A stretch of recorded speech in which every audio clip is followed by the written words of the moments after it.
Distinguished delegates, good morning.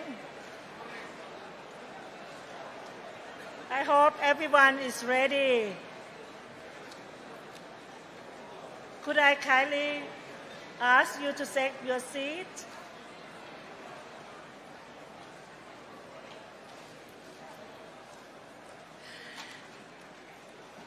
Distinguished delegates, good morning. I wish to welcome all of you to the first plenary meeting of the 60th regular session of the General Conference.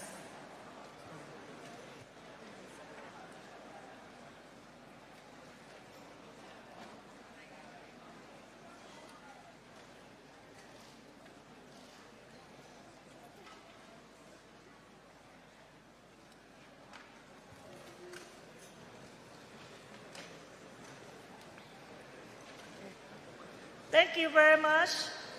We have a lot of agenda in front of us during this week. So may I start? First of all, under the Rule 48 of the Rule of Procedure, I now would like to invite the conference to observe a minute of silence dedicated to prayer and meditation.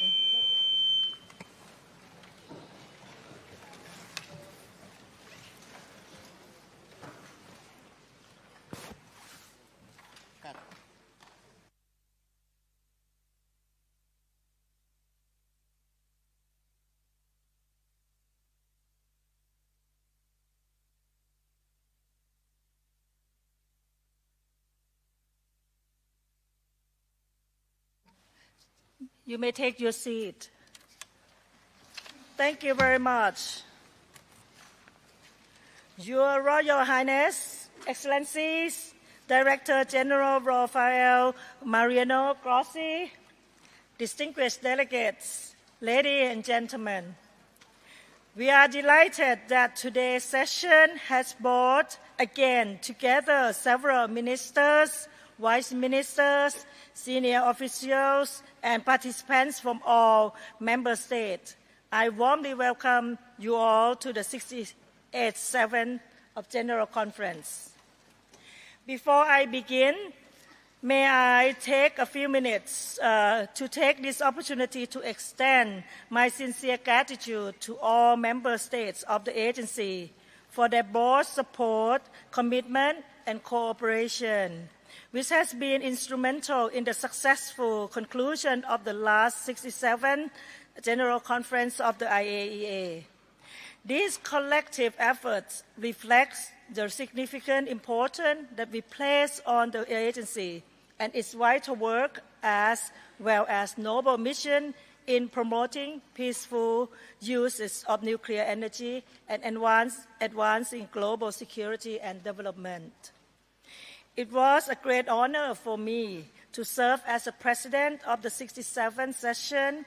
I would also like to extend my gratitude to the Southeast Asia and Pacific Group for entrusting me with this important responsibility. My great appreciation is to Mr. Vilmos Cerveni of Hungary for chairing the Committee of the Whole. I also highly appreciate the 8 white presidents for their great cooperation. My genuine gratefully goes to Ambassador Maria Kofeld Nativinet and the Secretariat for their professionalism, knowledge, and support. Last, of course, but not least, my heartfelt thanks are for Director General Grossi and all Deputy Directors General for their leadership, tireless efforts, and their commitments to work with the agency.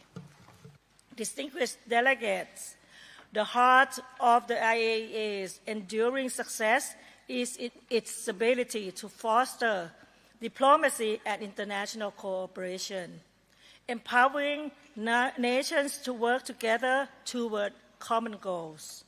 Nevertheless, as a member-driven organization, the agency's future accomplishments are in our collective hands. Therefore, it is our shared responsibility to ensure that the guiding principle, atoms for peace and development, not only remains relevant, but also leads to lasting global benefits. In an increasingly complex and interconnected world, I believe that the agency stays a cornerstone of international cooperation for peace, security, and sustainable development, as well as ensures that nuclear technology is used responsibly and exclusively for peaceful purposes. Over the past year, the IAEA has continued to adapt to emerging global challenges, addressing pressing issues like climate change, public health crisis, and food security through its diverse initiatives with unwavering dedication. Its commitment to both collaboration and innovation has solidified its roles as a key driver of progress on multiple fronts. Since the 67th General Conference last year, the agency has hosted numerous significant meetings, seminars, and workshops, including the first Nuclear Energy Summit in Brussels and the 4th International Conference on Nuclear Security, Shaping the Future, in Vienna earlier this year. We also look forward to the upcoming Ministerial Conference on Nuclear Science, Technology and Applications, and the Technical Cooperation Program in November. These activities offer valuable insights into key challenges and lessons learned, while also strengthening cooperation related to peaceful use of nuclear technology. We all agree that the Technical Cooperation Program has been a key driver of member state effort towards socio-economic development and the 2030 Agenda of Sustainable Development. Through capacity building, technical support, and essential equipment, the agency helps address pressing global challenges. Let me highlight a few key recent achievements. Cancer continues to pose a significant global health challenge, especially in developing countries. As the number of new cases and deaths rises, the Ray of Hope initiative shines as a beacon of optimism, creating anchor centers around the world to strengthen cancer treatment infrastructure and deliver lifesaver care to populations that have long been underserved. Our rivers and coastal areas are often overwhelmed by plastic debris. The New Tech Plastic Initiative has made notable progress with pilot projects in the Asia-Pacific region on successful nuclear-enabled plastic recycling. The Zodiac Initiative has impressively continued its mission to combat zoonotic diseases by expanding its laboratory network. The newly launched Atom for Food initiative, highlighted at this year's scientific forums, is very timely and essential in addressing global food insecurity. It is also encouraging to know that the IAEA play a crucial role at the COP28 climate conference, highlighting the contributions of nuclear energy to climate mitigation, adaptation, and energy security through, among others, the small modular reactors in achieving net zero emissions. We look forward to the first ever international conference on small modular reactors and their applications in Vienna next month. In the area of nuclear security and safety, we should support the agency to strengthen international nuclear safety and security standards. In terms of nuclear safeguards, the agency continues monitoring and verification of nuclear activities are crucial for ensuring compliance with international non-proliferation agreements. These verified efforts are essential for upholding the peaceful use of nuclear energy and deserve the full support by all member states. I would like to commend the agency's unwavering commitment to women's empowerment within the nuclear field. Through initiatives like the Maria Skłodowska-Curie Fellowship Program and the Rees Manner Program, we can create a more inclusive and equitable environment where women play an integral part in shaping the future of nuclear technology. Distinguished delegates, in closing, I am hopeful that the spirit of flexibility, open communication, and mutual understanding, embodying the Vienna spirit that guided our negotiation last year, will continue to shape the current session. Through this commitment to dialogue and adaptability, we are better positioned to reach consensus and set clear, unified direction for the agency work in the years to come. I wish you many enriching and productive discussions, and I wish the new president of the 68th General Conference every possible success. I thank you very much.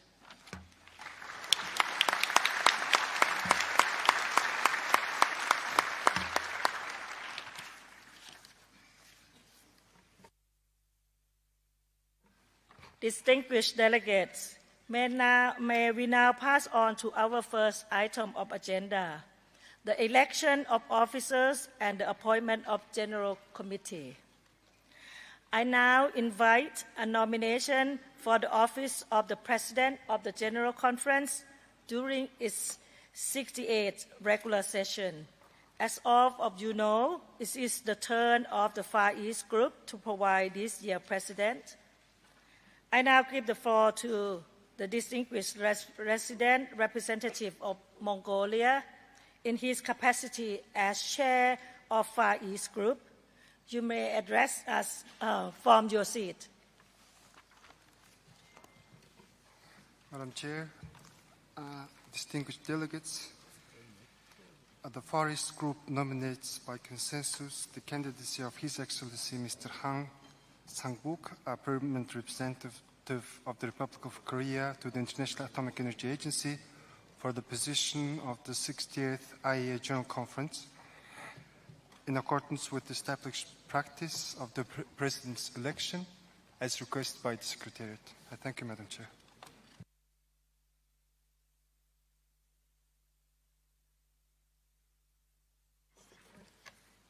Kazakhstan, you have asked for the floor. You have the floor. Thank you, Madam President.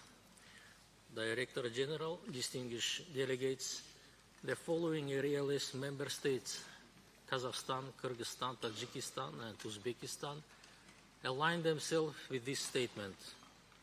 Excellencies, my delegation is compelled to speak on this particular item for the following reasons.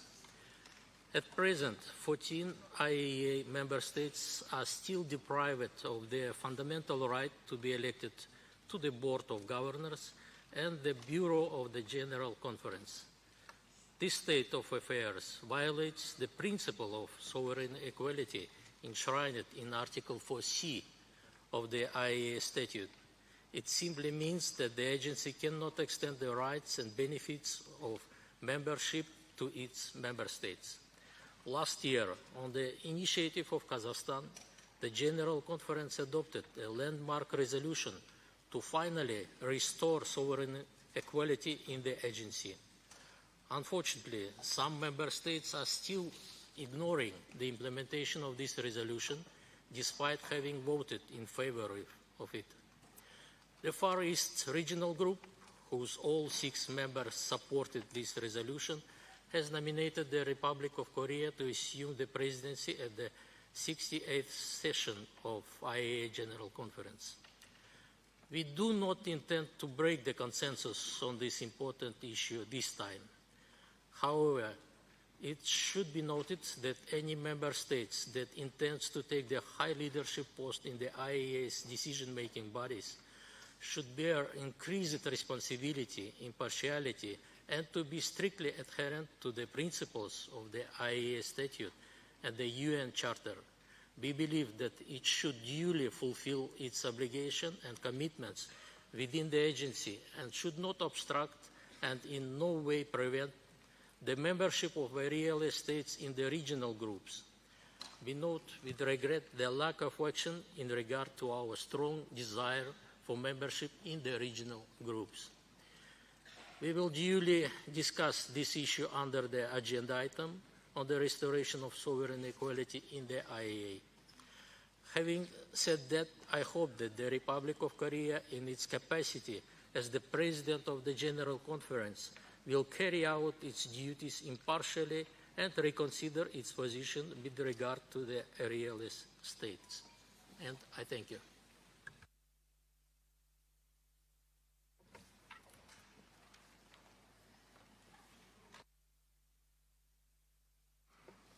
I thank the representative of Kazakhstan for his statement. Is there any other representative who would like to take the floor at this juncture? If there is none, may I take it that the statement of Kazakhstan will be duly recorded and appear in the documents of this conference.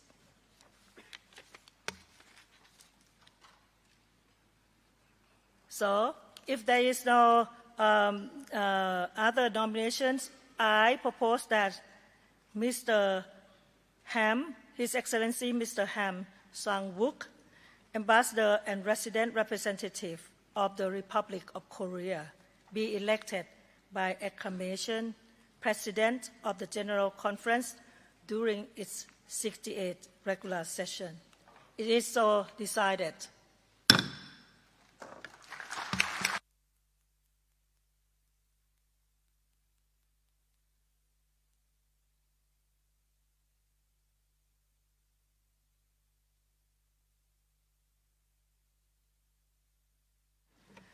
So His Excellency Mr. Ham Sang-wook is thus elected President of the Conference by acclamation. On behalf of all delegates and on my own behalf, I would like to offer him a warm congratulations and also our good wishes for a successful conference. I now invite him to take the chair and in doing so, appeal to all delegates in the interest of saving time and in accordance with a decision taken by the conference several years ago and successfully implemented since then, to reserve their congratulatory statements to him until they make their general debate statements. Thank you.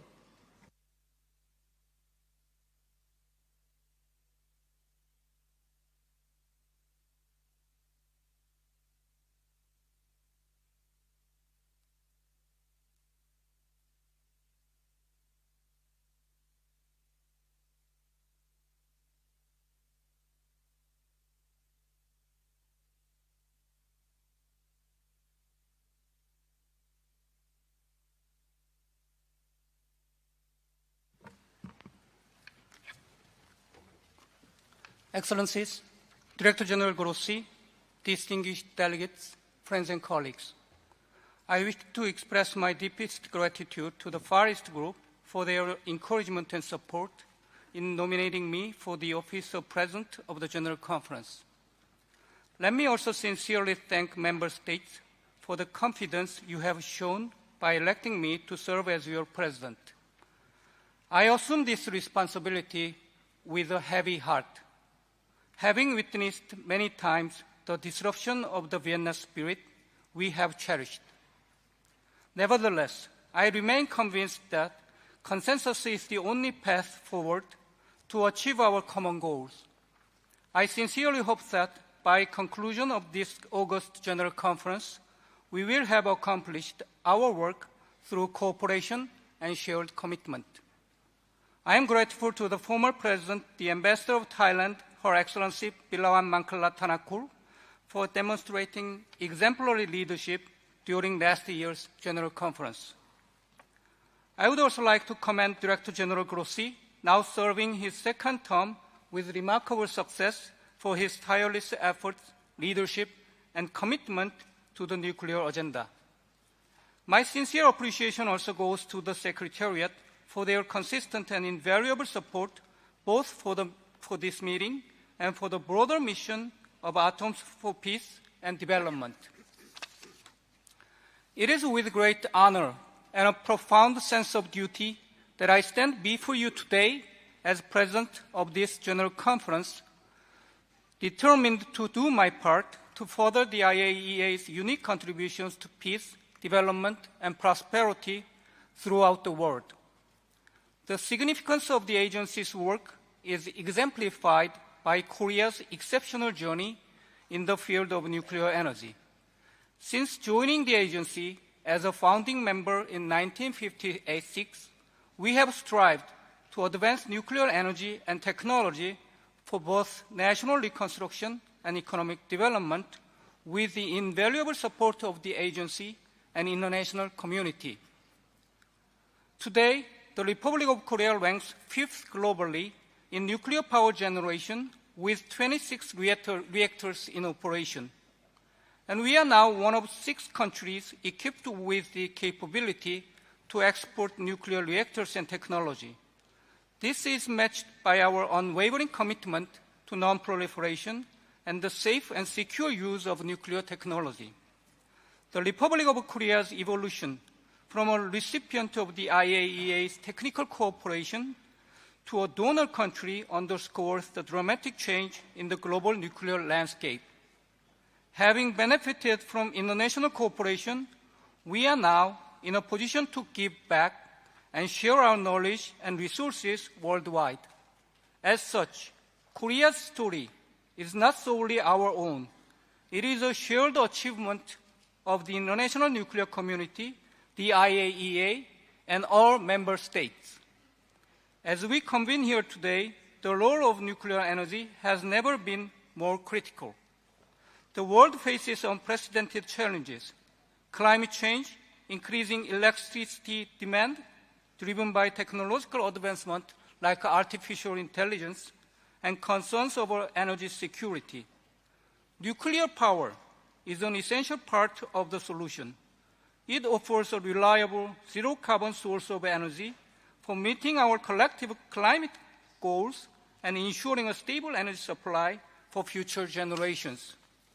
Furthermore, technological developments are expanding the scope and impact of nuclear applications throughout the world, from providing critical cancer treatment and giving hope to those in need, to protecting our environment and ecosystems by monitoring and reducing pollution, defending humans and animals against emerging diseases, and enhancing food security and agricultural productivity to ensure a sustainable future. As we embrace the potential of nuclear technology as a pathway to prosperity, however, we must also recognize the paramount importance of maintaining the highest standards of safeguards, safety, and security. These are not merely technical requirements. They are the foundation of the trust and confidence that underpin the peaceful uses of nuclear energy. They ensure that nuclear technology remains a force for good, contributing to the well-being for all humankind. This General Conference convenes at a pivotal moment.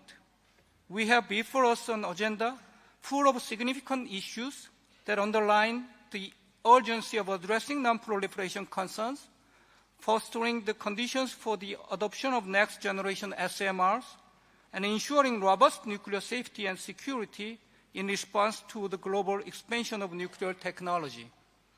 These decisions, the decisions we make and the actions we take in the days ahead will have far-reaching implications.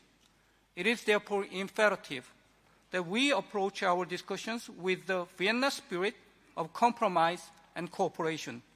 Only through collective action and a shared commitment to our common goals can we address the complex challenges that lies before us. Thus, let us seize this opportunity to reaffirm our dedication to the peaceful uses of nuclear technology, to strengthen our collaborative efforts, and advance our shared vision of a safer, more prosperous world. I thank you very much.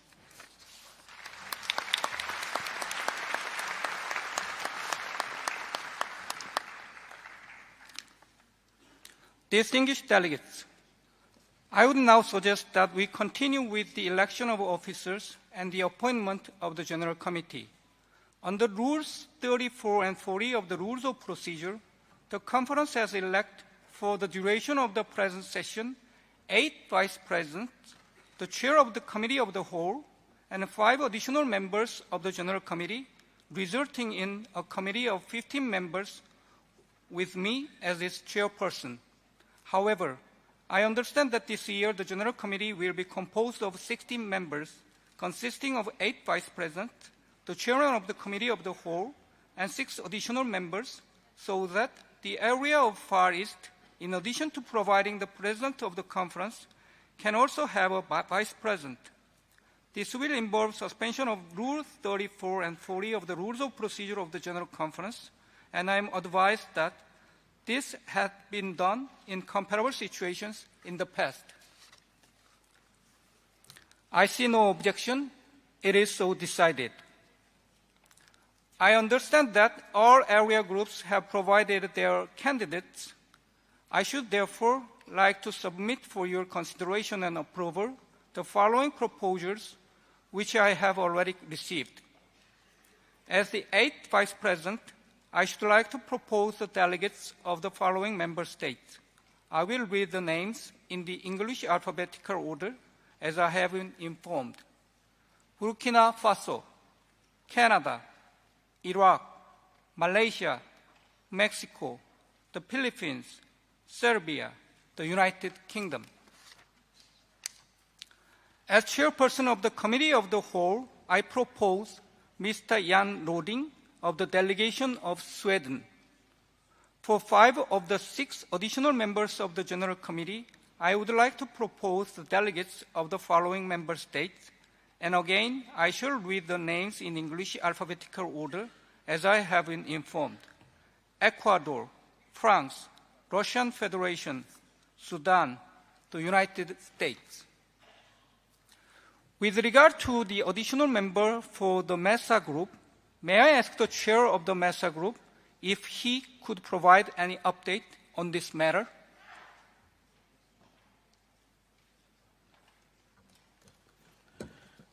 Good morning, Mr. Chair, distinguished delegates. We had circulated the vacancy for additional member post in the MESA group, but we have not received any expression of interest despite reminders. As the Secretariat has expressed again the pressing need to have this post filled for smooth conduct of GC business, India hereby indicates its willingness to fill this vacancy.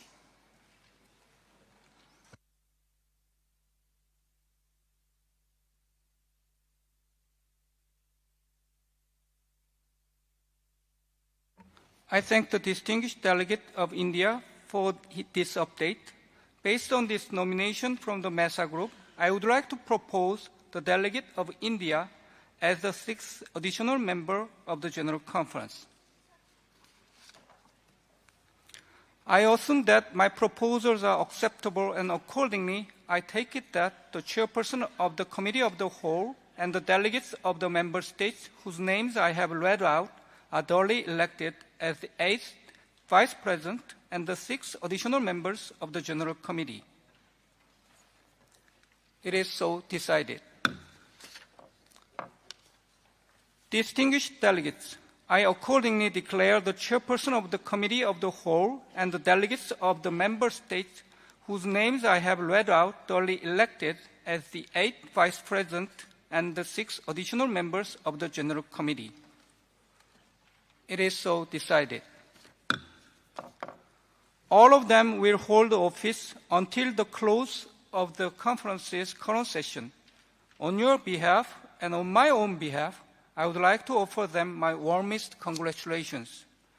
I look forward to working closely with them with a view to ensuring a successful conference this week. I shall be requesting the Vice President to take the chair from time to time, and I hope that they will make themselves available when called upon to do so. I further declare the General Committee duly appointed.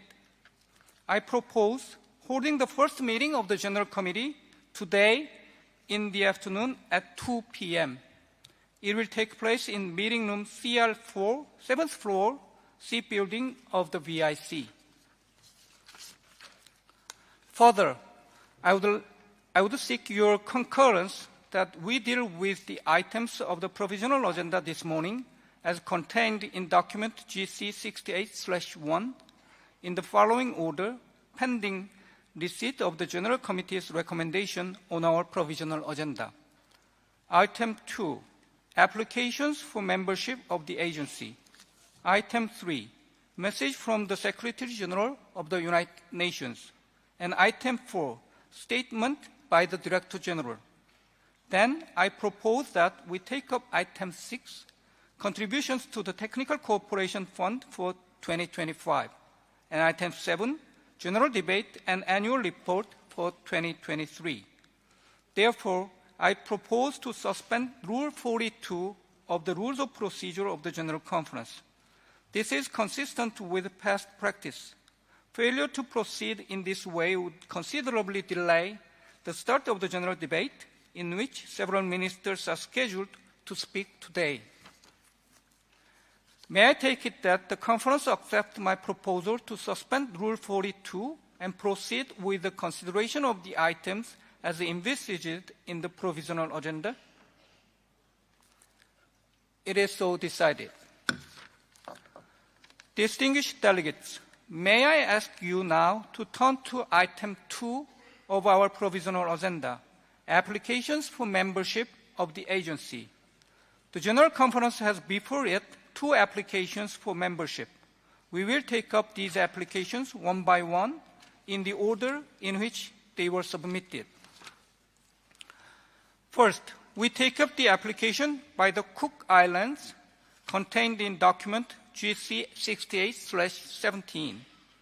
The application has been recommended by the Board of Governors, which has also submitted for our adoption of a draft resolution contained at the back of the document. May I take it that the conference wishes to adopt by acclamation the draft resolution contained in document GC 68/17 relating to the application by the Cook Islands? It is so decided. I wish to take this opportunity to extend on behalf of the conference congratulations to the Cook Islands on being approved for membership of the agency. In doing so, I appeal to delegates to defer extending their congratulations until they make their general debate statement.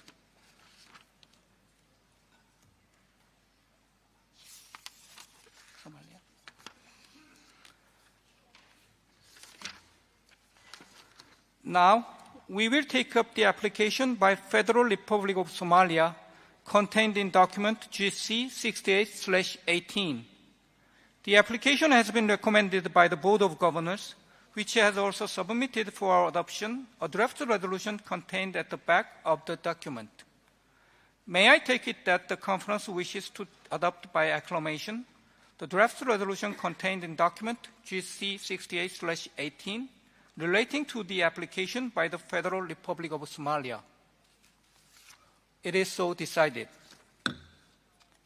I wish to take this opportunity once again to extend on behalf of the conference congratulations to the Federal Republic of Somalia on being approved for membership of the agency.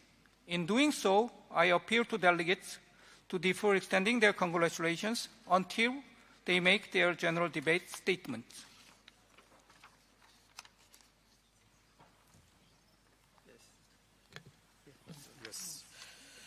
Mr. President,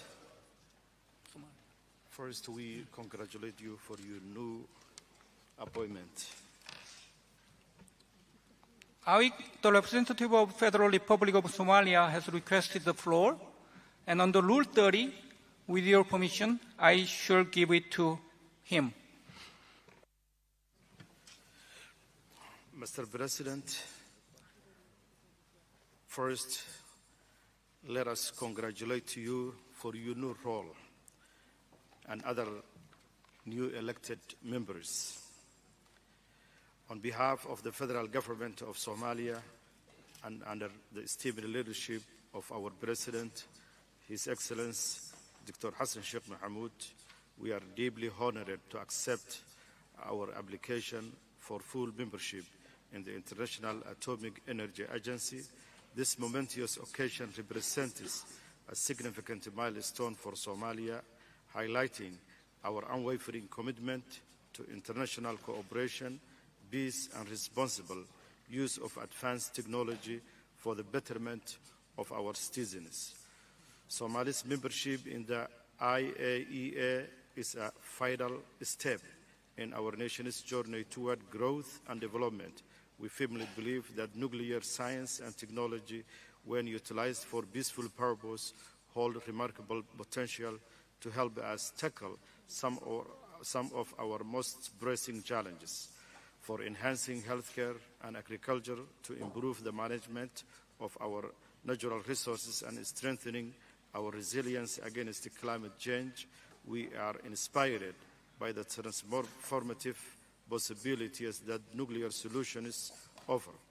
By becoming a member of the IAEA, Somalia seeks to unlock the benefit of a nuclear technology in a manner that is safe, secure, sustainable, and fully aligned with international standards and regulations. We are eager to engage with our fellow member states and the IAEA Secretariat, drawing on the agency's invaluable expertise in energy production, radiation protection, and nuclear safety. We look forward to actively participating in the global exchange of knowledge and best practices, contributing to the collective mission of promoting the peaceful and useful of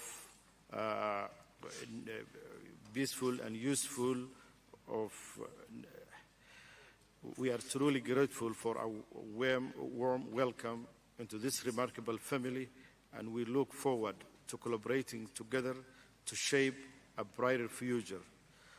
On behalf of the federal government of Somalia, we are very grateful to be here with you today, and we are very committed to uplift the principle of the organization. as we embark this new chapter of collaboration with the IAEA. Somalia reaffirms its commitment to the principle of the Treaty on the non-proliferation of nuclear weapons and pledges to advance international initiatives that ensure nuclear technology is exclusively used for a peaceful purpose. We are devoted to working alongside the IAEA and the global community to ensure that nuclear science and technology serve as a catalyst for development, security, and peace. Our nation is one of the honors international laws and treaties, and we are dedicated to uplifting this principle.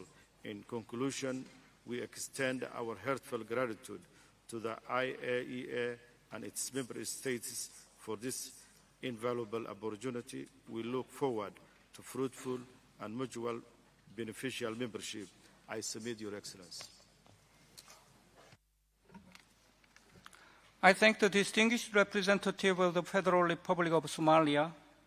I once again to extend on behalf of the conference congratulations to the Federal Republic of Somalia on being approved for membership of the agency. This concludes our consideration of item 2. Distinguished delegates, let us now move to item 3. I have the great pleasure of inviting Ms. Ghada Fatih Wali, Director General of the United Nations Office at Vienna, to deliver a message to the General Conference from the Secretary General of the United Nations, Mr. Antonio Guterres. I give the floor to Ms. Wali and invite her to address the conference from the lectern.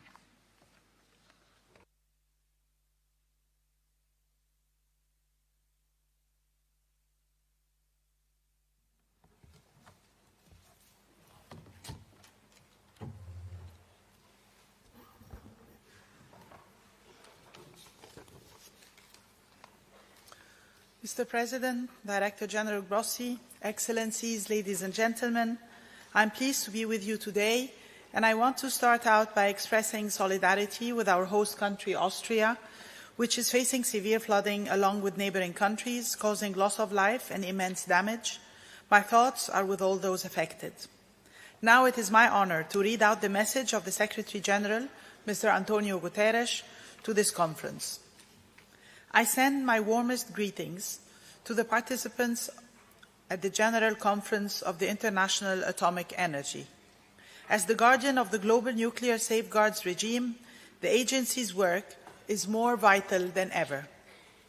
We are living through a moment of rising geopolitical divisions and mistrust, with grave nuclear undertones. I call on all states to support the agency's role in ensuring the strictly peaceful use of nuclear energy. To this end, I once again urge the Islamic Republic of Iran to resume complete cooperation with the IAEA and call for all relevant parties to return to the full implementation of the Joint Comprehensive Plan of Action. As the war continues to rage in Ukraine, the risk of an accident at a nuclear power plant remains a daily possibility that must be avoided at all costs. The IAEA continues to provide invaluable support to ensure the safety and security of the Zaporizhzhia nuclear power plant and other nuclear facilities affected by the war. Amidst these challenges, harnessing the peaceful uses of nuclear science and technology is critical. Through more than 1,000 active technical cooperation projects worldwide, the agency continues to ensure that nuclear energy benefits people and sectors around the world, from health and nutrition to food, agriculture, water, and environmental sustainability. I look forward to strengthening the valuable cooperation between the IAEA and the United Nations, and I wish you a successful conference. Thank you.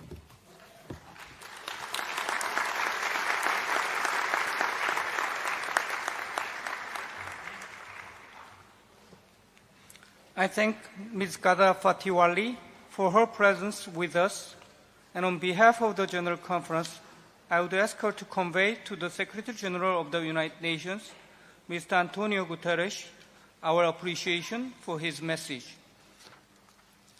Distinguished delegates, we now come to item 4, and I have great pleasure in inviting Director General Mr. Rafael Mariano Grossi to make his statement to the General Conference.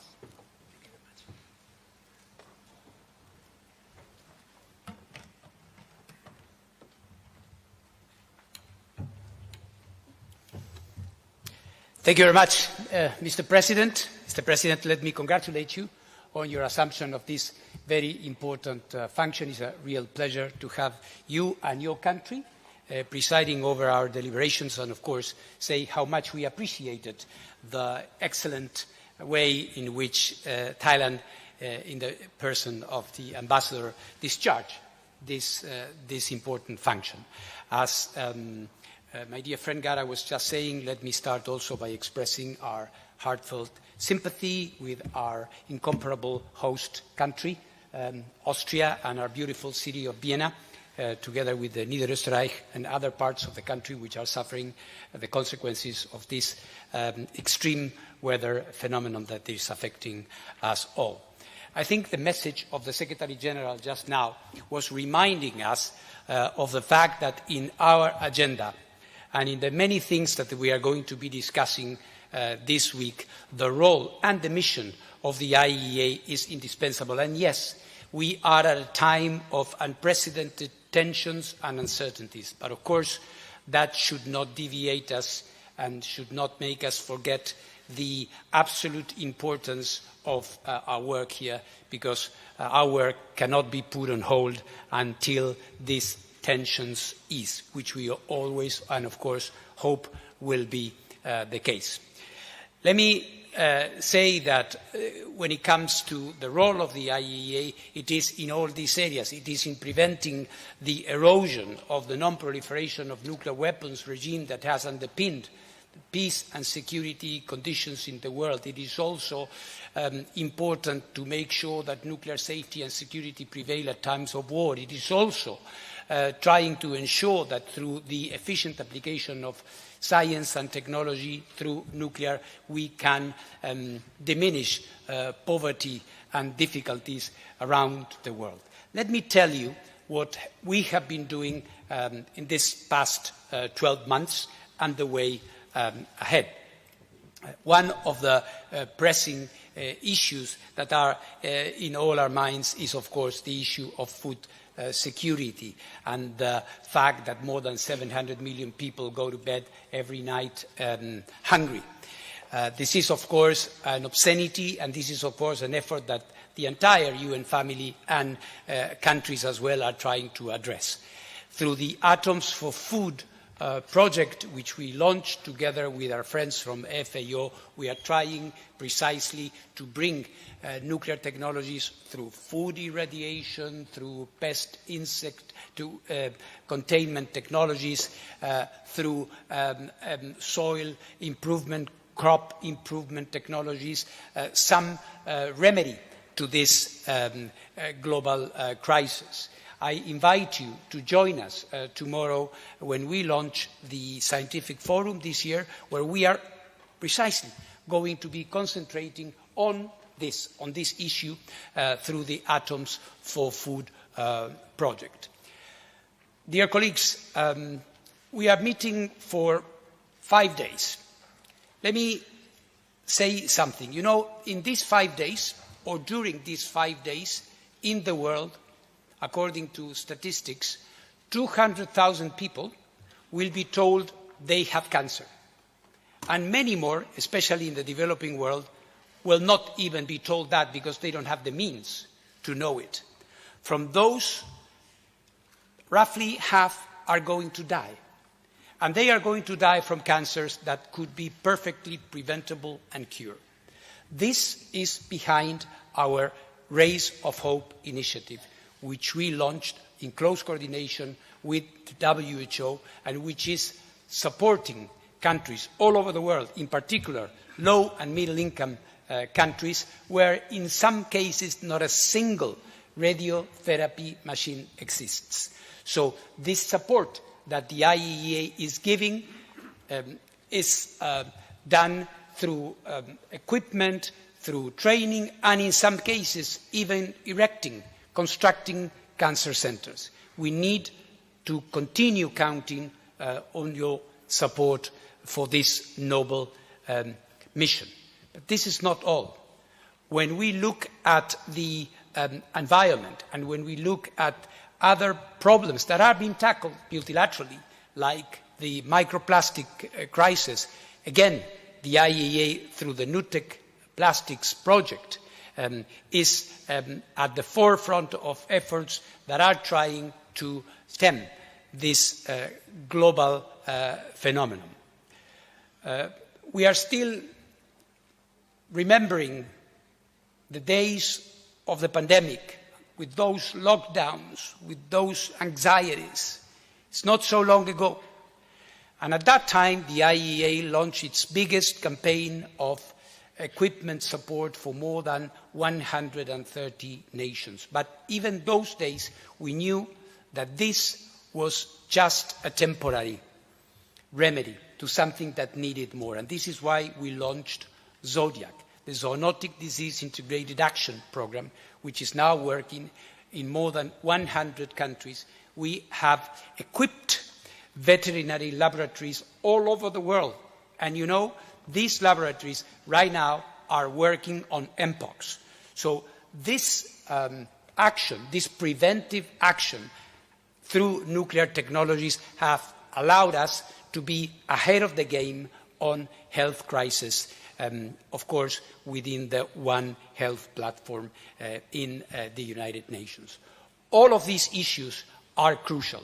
But of course, one of the most important matters that we are dealing with is the energy crisis, compounded with the climate change problems that we have. And the IAEA has been displaying also its support on the role that nuclear energy as a clean source of energy can play. As you know, when we look at statistics, roughly a quarter of the clean energy which is being produced right now in the world is of nuclear origin.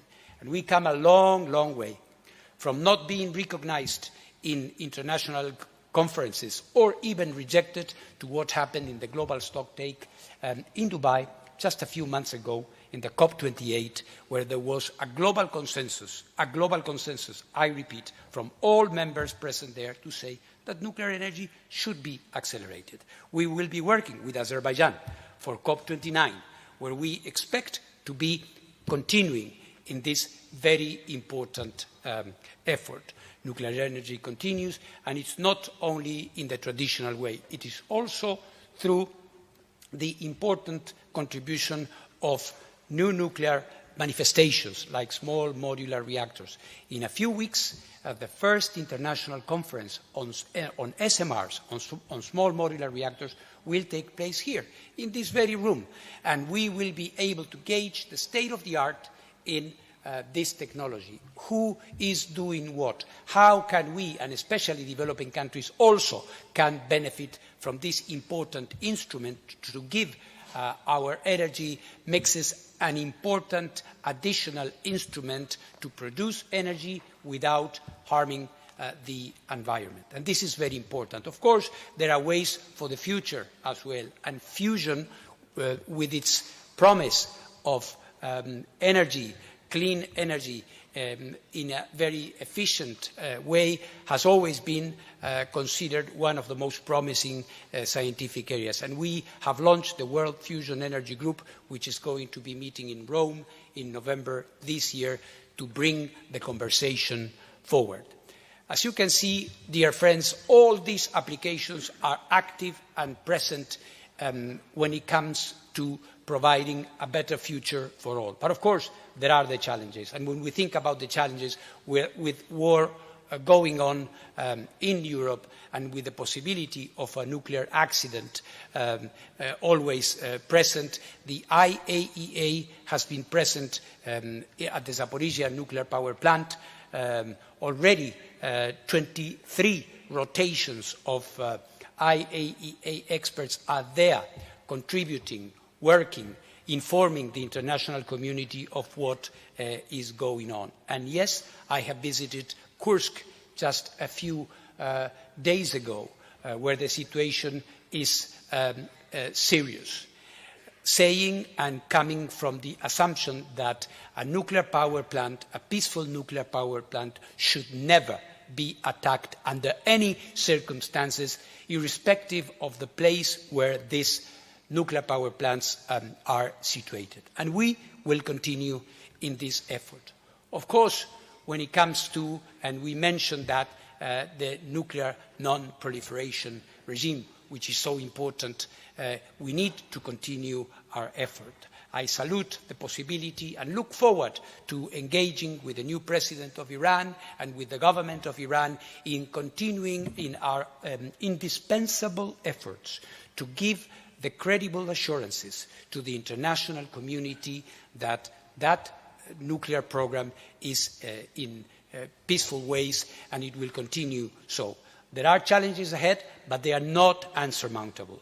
And I reiterate here and now my disposition to continue our efforts, just as we do in Syria, where for the first time in more than a decade we are now moving forward in trying to bring clarity to some of the issues that were at the source of important concerns in the past. So as you can see, dear friends, in all of these points, the IAEA is showing its active contribution in or to the world agenda. Dear friends, nothing in this area or nothing in these areas is done automatically. It all needs the workforce, the women and the men that are doing this science for all of us. And when it comes to that, young generations and, of course, women are essential. Through the Marie Skłodowska-Curie Fellowship Program, we have opened possibilities for hundreds of women that heretofore did not have the possibility, the means, the money to continue with their careers. We need to continue in this effort because in the next few years, and according to the evolution of the nuclear energy equation, as I described it, a few million technicians and engineers are going to be needed. And of course, women will have to be there. And we have opened doors to them through this program and through the Lise Meitner program, which is also addressing mid-career women in the area of nuclear. Because it is not true that in these areas the male dominance will prevail forever. All of us are needed. And the example, of course, is my own secretariat, where from a meager 28% of women in the professional categories when I started in this position, now we are at 48.5%, and we are going to get to 50% very soon. So nothing is impossible when we work together and with a sense of real commitment. So as you can see, dear colleagues, from the front lines of war to the radiotherapy units, to the food and the protection of the environment, in all of these areas, this agency is and will continue to be at your service for the noble mission of keeping atoms for peace and development. Thank you very much.